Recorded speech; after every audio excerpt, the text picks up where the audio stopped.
قرآن مجید کا سورہ نمبر 64 سورہ تغابن۔ سورہ تغابن کے متعلق چند مختصر نکات تلاوت و ترجمے کے ساتھ۔ بسم اللہ الرحمن الرحیم۔ سورہ تغابن موجودہ ترتیب کے اعتبار سے قرآن مجید کا سورہ نمبر 64 اور ترتیب نزول کے لحاظ سے سورہ نمبر 108 ہے۔ یہ سورہ مدینہ منورہ میں نازل ہوا۔ اس سورے کی 9ویں آیت کی مناسبت سے اس کا نام تغابن رکھا گیا ہے، جس میں قیامت کے دن نقصان اٹھانے والوں کا تذکرہ کیا گیا ہے، اور عربی میں تغابن نقصان اٹھانے والے کو کہا جاتا ہے۔ آیت نمبر 11 میں مصیبت سے مراد طبعی حادثات ہیں کہ وہ اذن الہی کے بغیر واقع نہیں ہوتے۔ ان کا مقصد انسان کا امتحان اور آزمائش کے علاوہ کچھ نہیں ہوتا۔ آیت نمبر 14 کے مطابق مومن کو اکثر مشکلات اپنے خاندان کے افراد کی طرف سے پیش آتی ہیں کہ کبھی شوہر کے لیے بیوی، کبھی بیوی کے لیے شوہر، کبھی والدین کے لیے اولاد، اور کبھی بھائی بہن ایک دوسرے کے لیے دیانتداری میں رکاوٹ یا خیانت کاری کے لیے معاون بن جاتے ہیں اور دشمن کا کردار ادا کرتے ہیں۔ آیت نمبر 17 کے مطابق کسی ضرورت مند کو قرض دینے کو اللہ تعالی کو قرض دینے کے مترادف قرار دیا ہے، اور اس کی جزا اسے کئی گنا اضافے کی صورت میں ملے گی۔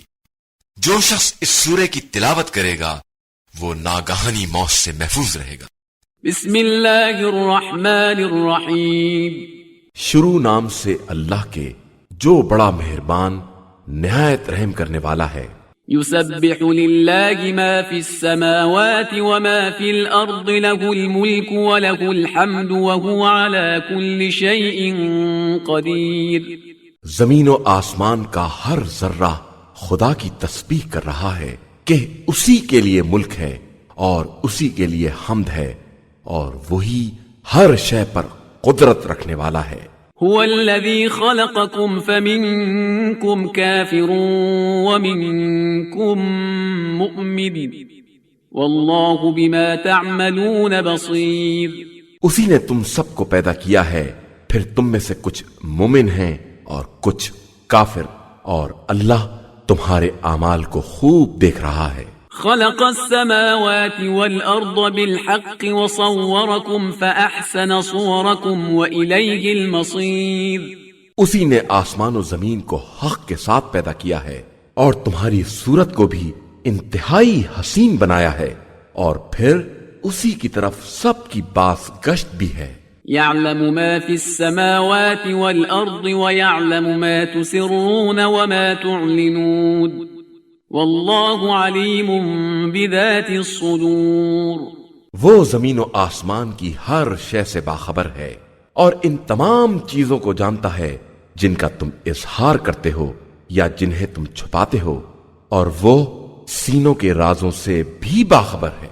أَلَمْ يَأْتِكُمْ نَبَأُ الَّذِينَ كَفَرُوا مِن قَبْلُ فَذَاقُوا وَبَالَ أَمْرِهِمْ وَلَهُمْ عَذَابٌ أَلِيمٌ۔ کیا تمہارے پاس پہلے کفر اختیار کرنے والوں کی خبر نہیں آئی ہے کہ انہوں نے اپنے کام کے وبال کا مزہ چکھ لیا، اور ان کے لیے دردناک عذاب ہے۔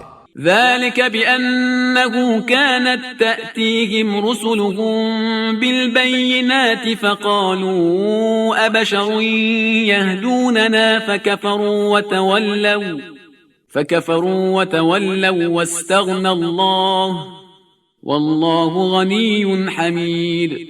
یہ اس لیے کہ ان کے پاس رسول کھلی ہوئی نشانیاں لے کر آتے تھے تو انہوں نے صاف کہہ دیا کہ کیا بشر ہماری ہدایت کرے گا، اور یہ کہہ کر انکار کر دیا اور منہ پھیر لیا، تو خدا بھی ان سے بے نیاز ہے اور وہ قابل تعریف غنی ہے۔ زعم الذين كفروا أن لن يبعثوا قل بلى وربي لتبعثن ثم لتنبؤن بما عملتم وذلك على الله يسير۔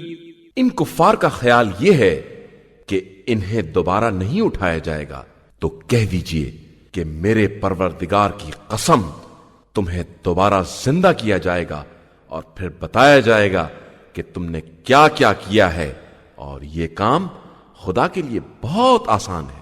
فآمنوا بالله ورسوله والنور الذي أنزلنا والله بما تعملون خبير۔ لہذا خدا اور رسول صلی اللہ علیہ وآلہ وسلم اور اس نور پر ایمان لے آؤ جسے ہم نے نازل کیا ہے کہ اللہ تمہارے اعمال سے خوب باخبر ہے۔ یوم یجمعکم لیوم الجمع ذلک یوم التغابن ومن يؤمن بالله ويعمل صالحا يكفر عنه سيئاته ويدخله جنات تجري من تحتها الأنهار خالدين فيها أبدا ذلك الفوز العظيم۔ وہ قیامت کے دن تم سب کو جمع کرے گا اور وہی ہار جیت کا دن ہوگا، اور جو اللہ پر ایمان رکھے گا اور نیک اعمال کرے گا خدا اس کی برائیوں کو دور کر دے گا اور اسے ان باغات میں داخل کرے گا جن کے نیچے نہریں جاری ہوں گی، وہ انہی میں ہمیشہ ہمیشہ رہیں گے، اور یہی سب سے بڑی کامیابی ہے۔ والذین کفروا وکذبوا بآیاتنا اولئک اصحاب النار خالدین فیہا وبئس المصیر۔ اور جن لوگوں نے کفر اختیار کیا اور ہماری آیات کو جھٹلایا وہ اصحاب جہنم ہیں اور وہیں ہمیشہ رہنے والے ہیں، اور یہ ان کا بدترین انجام ہے۔ ما اصاب من مصیبت الا باذن اللہ ومن یؤمن باللہ یہد قلبہ واللہ بکل شیء علیم۔ کوئی مصیبت نازل نہیں ہوتی ہے مگر خدا کی اجازت سے، اور جو صاحب ایمان ہوتا ہے خدا اس کے دل کی ہدایت کر دیتا ہے، اور خدا ہر شے کا خوب جاننے والا ہے۔ وَأَطِيعُوا اللَّهَ وَأَطِيعُوا الرَّسُولَ فَإِن تَوَلَّيْتُمْ فَإِنَّمَا عَلَى رَسُولِنَا الْبَلَاغُ الْمُبِينُ۔ اور تم لوگ خدا کی اطاعت کرو اور رسول صلی اللہ علیہ وآلہ وسلم کی اطاعت کرو، پھر اگر انحراف کرو گے تو رسول صلی اللہ علیہ وآلہ وسلم کی ذمہ داری واضح طور پر پیغام پہنچا دینے کے علاوہ کچھ نہیں ہے۔ اللہ لا الہ الا ہو وعلی اللہ فلیتوکل المؤمنون۔ اللہ ہی وہ ہے جس کے علاوہ کوئی خدا نہیں ہے، اور تمام صاحبان ایمان کو اسی پر بھروسہ کرنا چاہیے۔ یا ایھا الذین آمنوا ان من ازواجکم واولادکم عدوا لکم فاحذروہم وَإِن تَعْفُوا وَتَصْفَحُوا وَتَغْفِرُوا فَإِنَّ اللَّهَ غَفُورٌ رَحِيمٌ۔ ایمان والو، تمہاری بیویوں اور تمہاری اولاد میں سے بعض تمہارے دشمن ہیں، لہذا ان سے ہوشیار رہو، اور اگر انہیں معاف کر دو اور ان سے درگزر کرو اور انہیں بخش دو تو اللہ بھی بہت بخشنے والا اور مہربان ہے۔ انما اموالکم واولادکم فتنة واللہ عنده اجر عظیم۔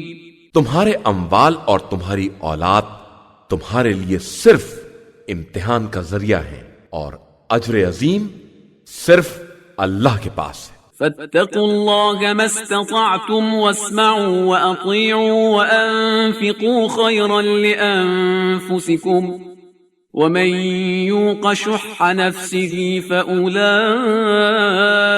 هم المفلحون۔ لہذا جہاں تک ممکن ہو اللہ سے ڈرو اور اس کی بات سنو اور اطاعت کرو اور راہ خدا میں خرچ کرو کہ اس میں تمہارے لیے خیر ہے، اور جو اپنے ہی نفس کے بخل سے محفوظ ہو جائے وہی لوگ فلاح اور نجات پانے والے ہیں۔ ان تقرضوا الله قرضا حسنا يضاعفه لكم ويغفر لكم واللہ شکور حلیم. اگر تم اللہ کو قرض حسنہ دو گے تو وہ اسے دگنا بنا دے گا اور تمہیں معاف بھی کر دے گا کہ وہ بڑا قدرداں اور برداشت کرنے والا ہے. عالم الغیب والشہادة العزیز الحکیم. وہ حاضر و غائب کا جاننے والا اور صاحب عزت و حکمت ہے.